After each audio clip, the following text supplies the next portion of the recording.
That's Grandson performing on his I Love You, I'm Trying tour last year. And now Grandson brings the show down under, starting with a gig at Auckland's Power Station on January 30th before heading over to Australia. This is Grandson's first time in New Zealand, so we wanted to know if he does any research when playing in front of a new audience. Absolutely. Yeah, I do. I try to, even if it's just a couple words in a local language, even if it's just some familiarity with the ways that my music can connect and be contextual and relevant to what people are experiencing in another place. I think that means a lot to people, and it makes the experience even more exciting for me, you Right. know?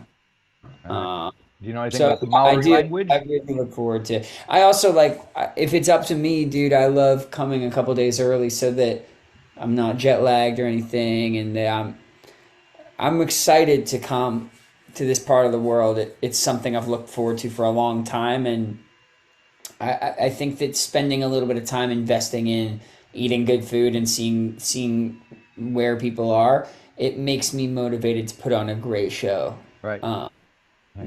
in hopes that we get to come back someday. I hope so. So you mentioned language. Are you familiar with the Maori language? Have you ever heard anything? Not It's nearly enough. Break it down it, for me. it's very musical. It's the indigenous language here in New Zealand, and I suggest that you check out a little something beforehand. Lately there's been quite a bit of music being made, sung in the language. So for a while it was kind of frowned upon to use it, and it's suddenly become, more acceptable. Colonialism, man. Yeah, What and do you, that's exactly what it is. Yeah. sounds really yeah, I'm really excited to come hang out. So it's been when was the last time you played a gig anywhere? Was it like last Oh, October? good question. I played a concert in snowy Edmonton, Alberta, Oh, good on you. in December. Right. So it's going to be a very different experience today. All right. So are you rejigging the set list? Do you spend a lot of time, fiddling around with the set list and moving things around? How do I you go about do, that? but this is kind of the end of a tour for me. So this show will be consistent with the show that I was putting on across North America and Right. Europe. Yep. So I'm really actually excited. Of course, by the end of an 100 show tour, you're always like thinking of all the shit you could do differently. But this is also kind of a last hurrah for like me and the band and the crew on this particular set list. So Right. there will be a nice send off. I think there are certain songs we probably won't play again for a while. So there's something sweet about that. Cool. And of course, the album came out in May, so I'm wondering if that's almost, crikey, it's almost a year ago. Uh, do you kind of look back on that record and the release of it and the songs now that you've had, months to deal with it and tour with it? Is it different to you now than it was when you were making it and releasing it?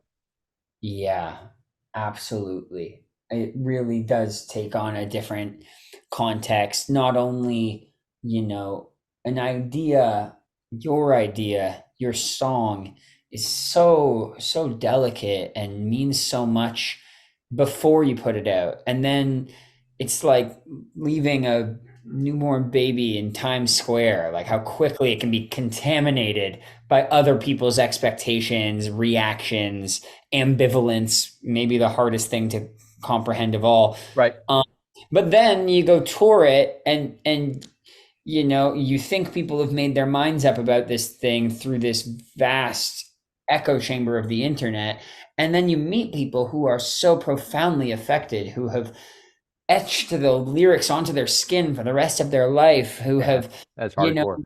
and it really does take on all kinds of different significance and perspective over time, like anything does. But it has been a beautiful journey. This last album was a departure for me in both the style of music as well as the narrative form. It was really necessary and cathartic for me to make this project and to share this side of myself with fans. And it's also got me really, really excited for what I'm going to do next, which Ooh, is okay. kind of what I've been starting to put my focus and attention towards. Right. Though this tour will kind of be the last send off of a Yep. whole long whirlwind. Putting a dot at the end of it. Exactly. And what better place to do it, Yeah, I honestly? agree. Now you mentioned kind of catharsis and all that stuff. Do you know who Amanda Palmer is? Dresden Dolls. Are you familiar with her? No, I don't think I do. She's from Boston, and she's very open at seeming, and one of these artists that's very active on social media, and her songs are extremely personal, and she seems to be kind of sharing everything with everybody. And I'm wondering if you have any kind of internal limits and things that you go, no, I'm not going to go there when or even when you're meeting and greeting or whatever. How does Oh, it for you? interesting. You know, the meet and greet thing is its own world. As far as what I write songs about, no, I think that it's a the closest thing I have to a Hippocratic oath is being vulnerable, transparent. Those things for me, maybe unexpectedly, I'll stumble upon something that is uncomfortable, but that people needed to hear at any point in their lives. And I feel like that's what I signed up for. Right. I don't have to wake up and put on a uniform or go sit at it in a cubicle. I'm spending a Thursday afternoon sitting and having a conversation about music. Yep. And that's a beautiful privilege I get. And it seems like a pretty reasonable cost to dig as deep as I can when it comes time to share myself. Now, as far as like meeting people for a quick second, how vulnerable I'm going to be about the minutia of my day that day. Yep. I struggle with that sometimes. Like, I think for the preservation of my own mental health, I benefit from having some safeguards, like Yep. from just getting too like word vomity on to people Yep. who are ostensibly there to meet me and be there with me, Yep. but that who also have expectations in their own mind. A lot of people that would want to do that. And you know, I do meet and greets before the show that are ticketed. I also meet people for free after the show if they Sure. want to Yeah. wait. You know, Hang. it's I have no problem with anybody. If anyone wants to come hang out with me in New Zealand, please. Good to know. And as far as like the half hour I could wax poetic about how my breakfast was, I Yep. try to keep it brief That's and good. hold space for people to share what my music meant to them or Gotcha. how Yeah. it's inspired them, and I just try to say thank you and hold space for that.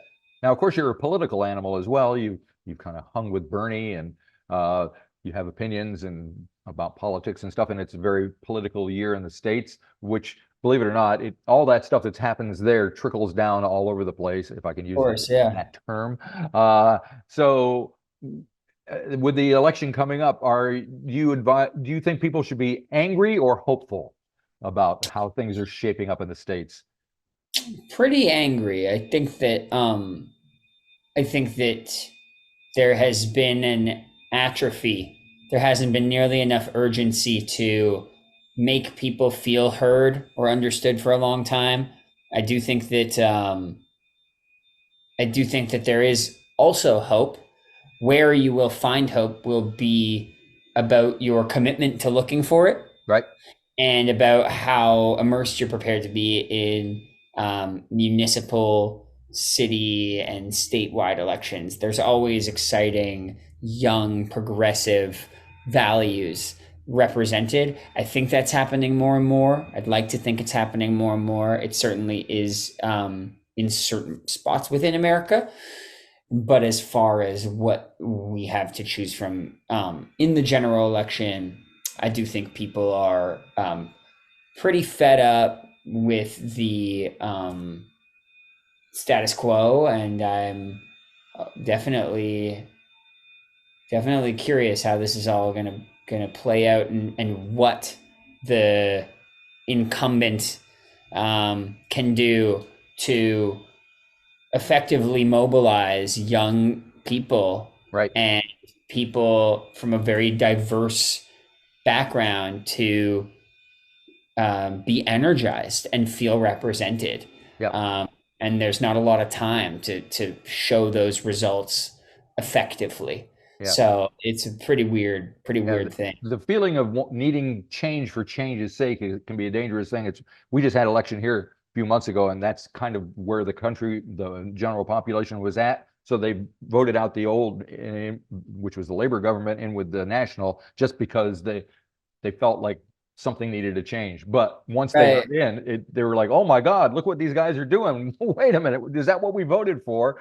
So it can. Yeah, there's so much theory there with what happened in Brexit Yeah, and yeah, in Argentina. Like people are searching for solutions and very dissatisfied with what they're finding.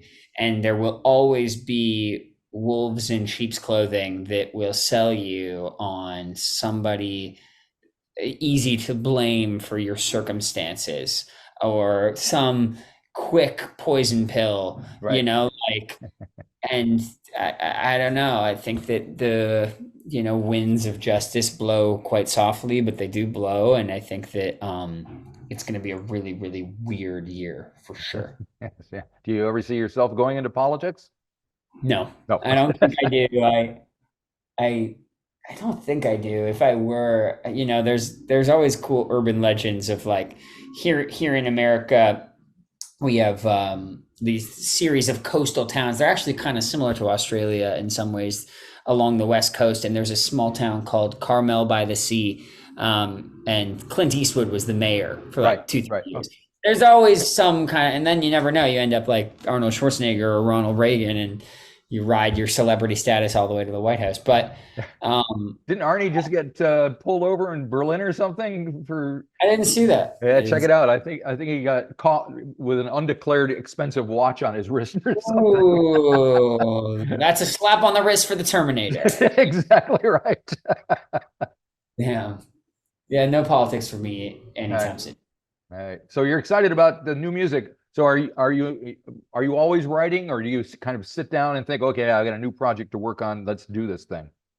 Yeah, I'm collecting memories, thoughts, feelings, attitudes, quotes. I'm trying to read a lot, and be refilling the well, with which to draw from for artistic inspiration when there is like a deliberate time that I've allotted to putting things on a microphone. So yeah, I am writing on some level. I just don't know if it's song or it's journaling. It's just being alive.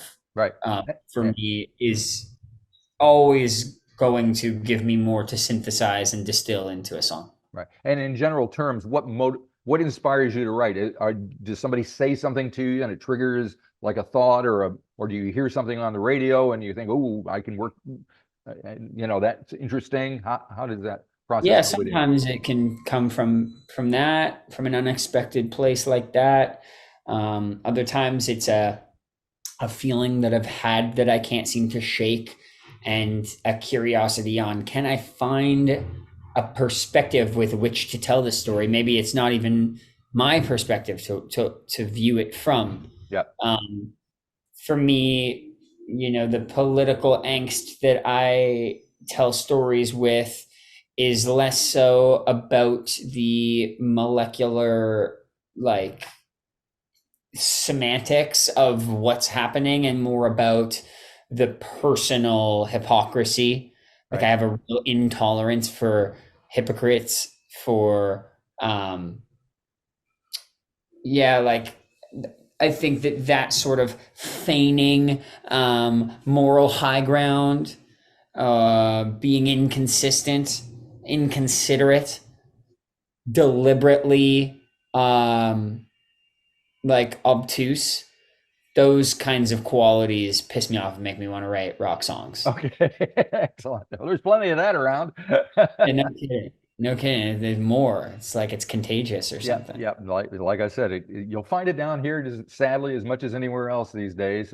It's part of being all one big family on the internet, I think so. Yeah, I think so. But such is life. Thank you so much for having me, and I'll see everyone listening real soon. Thank you very much. All righty. Bye See you. bye. Bye bye.